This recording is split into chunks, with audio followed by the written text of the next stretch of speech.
You've got an exciting new band. You've developed your sound, spent months in the studio, and created a masterwork of unique and engaging music, and now it's time to unleash it upon the world. That means you're going to need photos to promote your band. Now, without fail, the first question that always comes up is, where are we going to take these pictures? Let me explain to you why that's the wrong question to ask.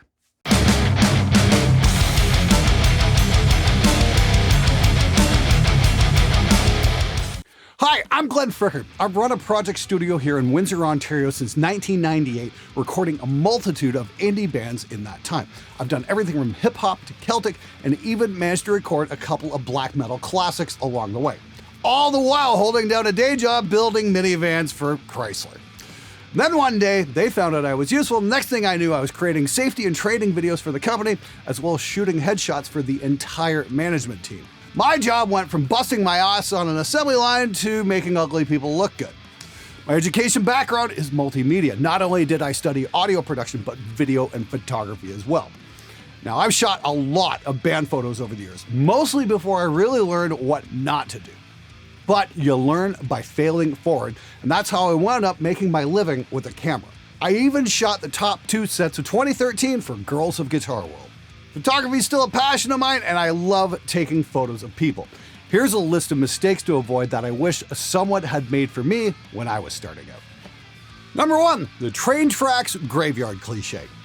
Now, if your band is having the where are we going to take our band photos discussion, then hit the fucking bell, because it's time to go to school! Let me spell it out for you. The location does not fucking matter at all! You're a rock band, not a fucking travel agency. The band is the focus, not the fucking background. Stop asking yourselves, where are we going to take these? And start asking, what's going to be in these pictures? How are we going to look? How are we going to present ourselves? Are we going to have a unified look? Or is it going to be 3 guys in leather and 1 guy in a Hawaiian shirt? These are the questions that need to be asked. Like, what poses are we going to be doing? What order? Group shots, portraits, costumes, instruments, or no? What lighting is available? And if we're doing exterior, what time of day are we going to shoot at? Now, if you're thinking, let's just go stand on some railroad tracks, well, you just hit number 2 on the rock and roll cliche all-time worst list. The number 1 being the graveyard shot. Talk about fucking boring! With that kind of shot, you're basically saying to the world, we're a bunch of unimaginative dipshits who aren't worth paying attention to because we're incapable of coming up with something unique. The crazy thing is, you're already unique. The members of your band is what makes you unique. So take the location out of the equation and just shoot the fucking band. A little bit of background paper and some creative lighting will be far more effective in creating a mood than standing around like a bunch of idiots pretending to be badasses in a graveyard. Well, most of the time anyway. For example, let's take a look at this iconic shot. Or this one, and this one. You guys notice something? None of them are in a graveyard! And while you're at it, staff the fucking train tracks as well, you fucking idiots. Try thinking for yourselves for a change. Number 2, it's in the eyes. Now, this is one of my favorite band shots. Not because I'm a fan of Wham. Fuck Wham. But it shows what to do and what to not do all in the same shot. Ask yourself this. Who's the confident guy here? Obviously, it's George Michael. The other guy, who nobody knows who the fuck he is, looks like a deer caught in the headlights. That's because confidence comes from the eyes. Now, if you look on the cover of any fashion magazine in existence, there's one thing in common. Everybody looks confident. That's because they've mastered something called the squinch. Human beings have had millions of years of evolution to dial an emotional response to facial expressions, and it's pure instinct at this point. And when you're shooting people, especially for a product, the last thing you want to see is the whites of their eyes below the iris. That's because this shows fear, surprise, and insecurity. The squinch is kind of a half squint. The bottom eyelids are raised up just enough to cover the whites, and this shows confidence. Now, if you're in a metal band, unless you're going to go for comedic effect, I'd advise against the open up the eyes fallacy that I see so many photographers do with their amateur models. Fortunately, this isn't a major problem for a lot of band photos because most metal dudes are pretty confident in themselves. And if you do run into an issue where someone in the group just can't seem to get a grasp on the concept of the squinch, put them in sunglasses. It sure worked for Electric Light Orchestra. Number 3, body language. Oh man, the folded arm shot. Now this is terrible body language because it says I'm uncomfortable with having my picture taken. Because the minute you fold your arms, it's a defensive pose and you're not inviting the viewer in. Now, any married guy in the world knows exactly what I'm talking about because the minute your wife does this, well, the argument's over and you're not getting anywhere. So why put people into that pose for a promo shot? What you're saying to your potential audience is, I'm not confident, so get the fuck away from me. And that's the last thing you want to do. Don't know where to put your arms or your hands? Hold your guitar. Point at the camera. Make a fist. Hook your thumbs through your belt loops. Get creative. Just don't fold your fucking arms. It doesn't matter if it's one guy in a group shot or every other guy or the whole band. It just looks fucking stupid. Number 4, the double chin. Now, I have made this mistake many times with headshots before I really learned what to do. This right here is what not to do. You want your subject to look their best, not look like they need to start running laps every morning. And for that, you need a strong jawline. Fortunately, it's pretty easy to achieve. If your subject is standing, don't have them face directly forward. Have them try turning their body away from the camera slightly and turn the head back to the camera and drop the shoulder closest to the camera. This is going to tighten up all these neck muscles here and stretch it out. The double chin is going to vanish. Now, if this isn't enough, remember working with a 2-dimensional image and you can have them stretch the neck towards the camera just a little bit. Peter Hurley, arguably one of the best headshot photographers on earth these days, called it the bring your ears forward technique. And it's a great way to explain what you want from your subject. Leave your shoulders where they are and bring your ears forward. Because a strong jawline shows confidence and a double chin is unattractive.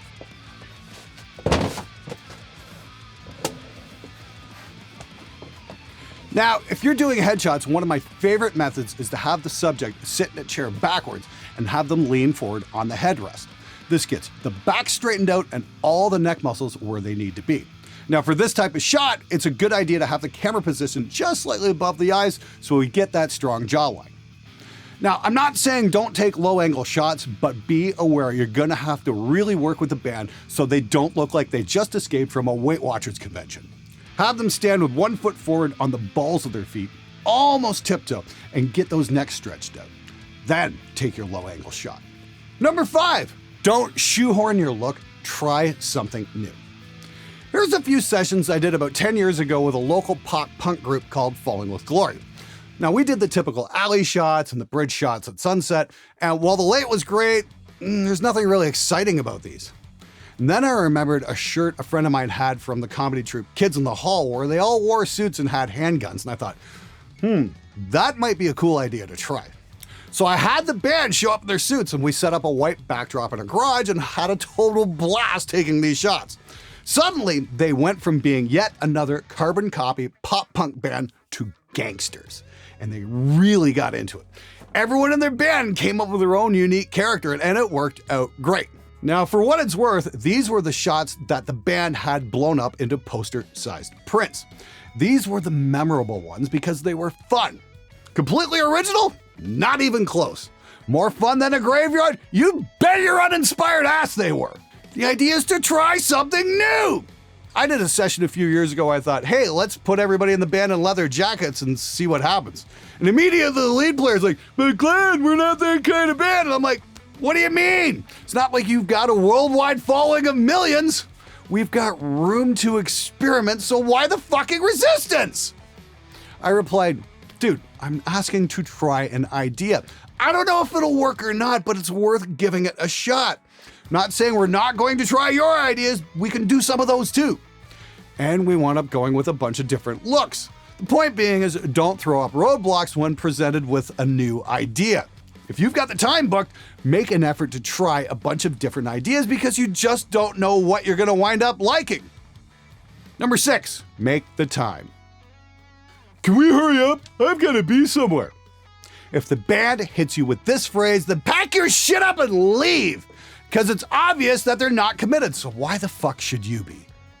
I've had this happen more than a few times, whether it be from my own bandmates or client bands looking to do promo shots. And I just don't get it. You booked a photo session, why is it so fucking difficult to be there? If your band wants great photos, guess what? They're going to take time. Time to try different ideas, different lighting, different arrangements of the band members. It isn't a mall photo booth. We're trying to capture an image of the band that will connect to your audience.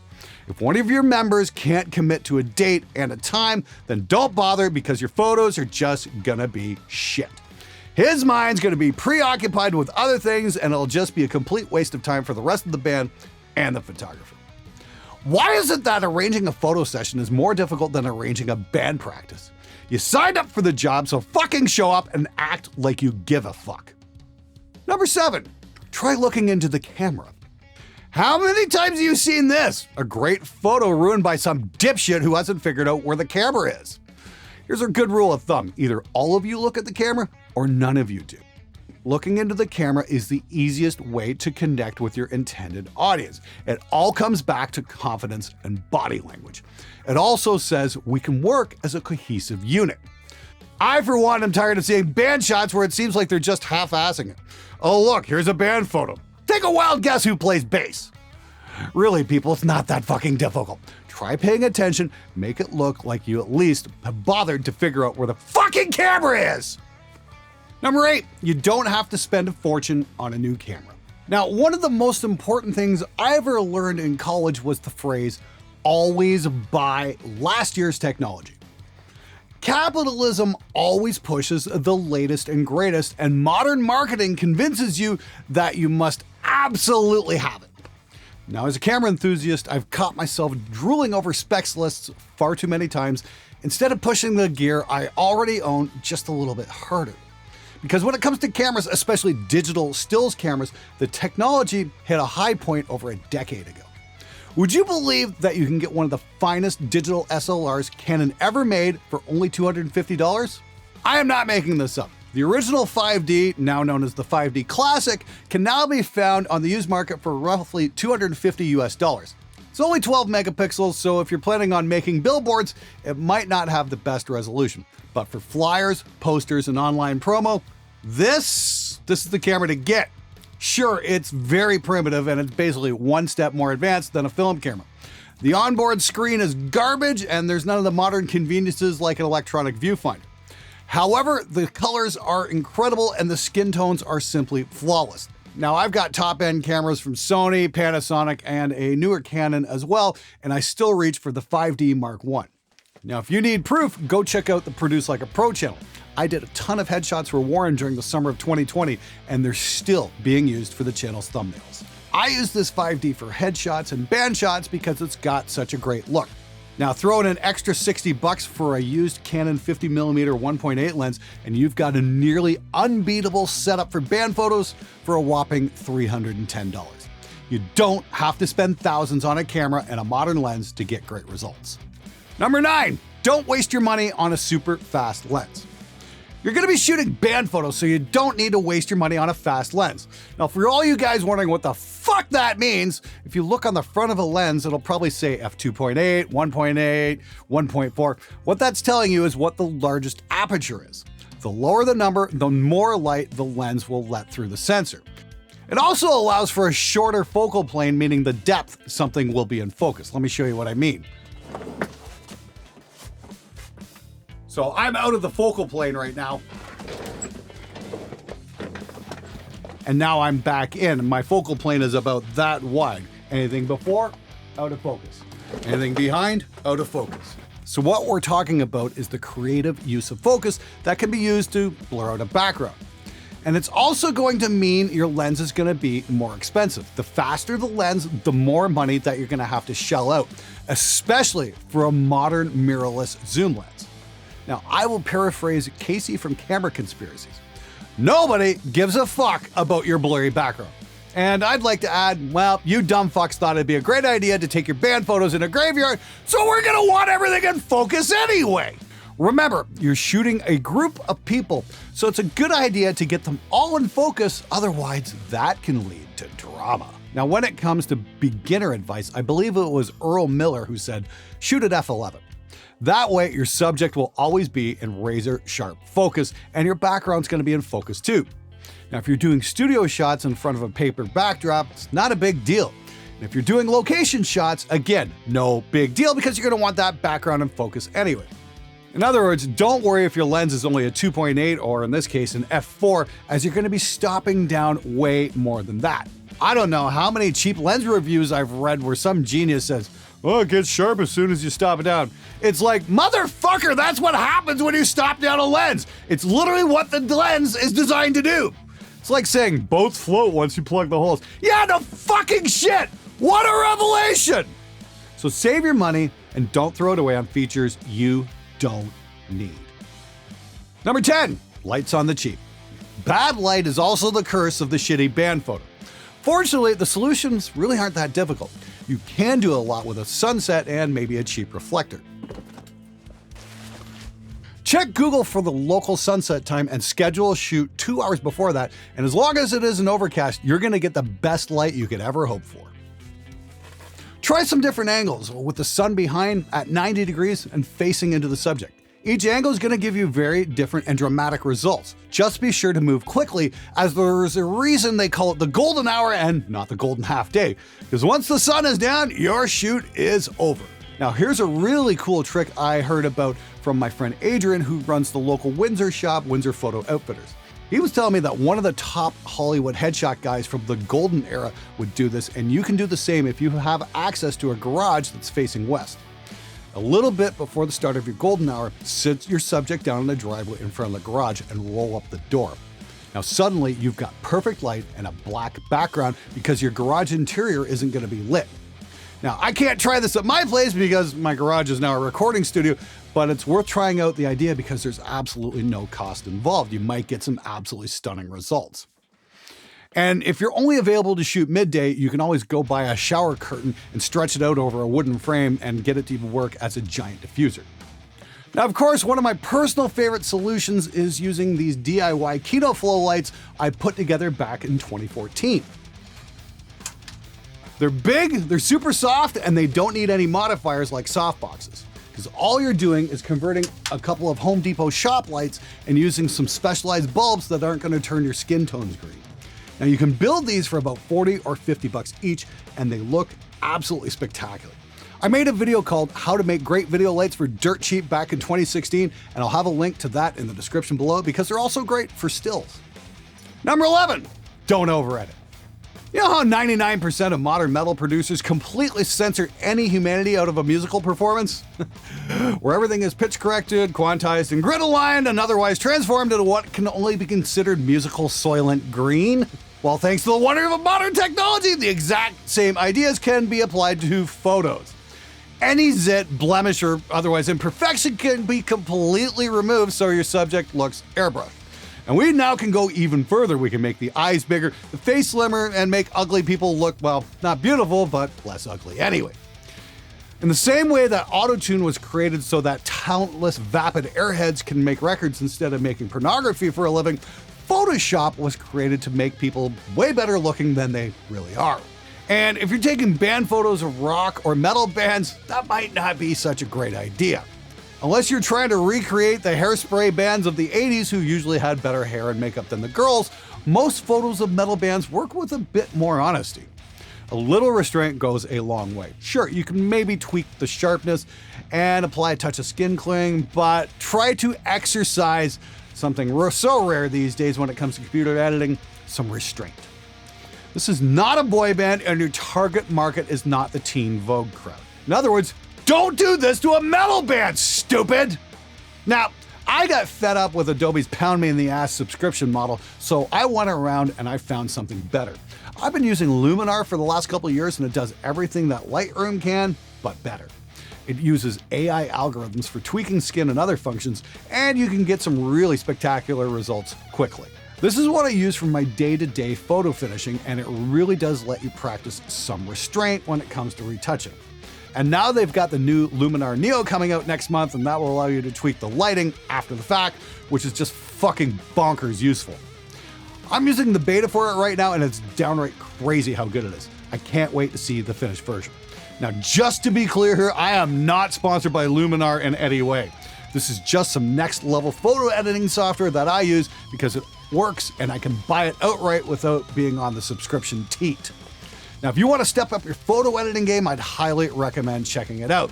And if you want to get away from Adobe's monthly pound of flesh payment plan, I'd recommend it even more. Number 12, not hiring a photographer. Hey guys, my girlfriend wants to be a photographer, so let's get her to take the shots. This is about as prophetic as, hey, she can come to band practice, she's not gonna get in the way. Yeah, great idea. Now get the fuck off my amp, Yoko! There's nothing wrong with your girlfriend wanting to become a photographer, but do you really want your band's images captured by somebody who might not know what they're doing? This is your first contact with the world. You might want to go with somebody who has a bit more experience to help you get your message across more effectively. Check out a photographer's portfolio. Take a look at his past work shooting bands and see if he's got anything you'd like to see. If all his shots are in graveyards or railroad tracks, then run away! If you like the work presented, then it's probably going to be worth paying for. Number 13, the bottom line. Like it or not, people listen with their eyes. The first judgment most people are going to make about your band is through a picture. And if a picture is worth 1,000 words, just make sure it doesn't say, wow, what a bunch of idiots.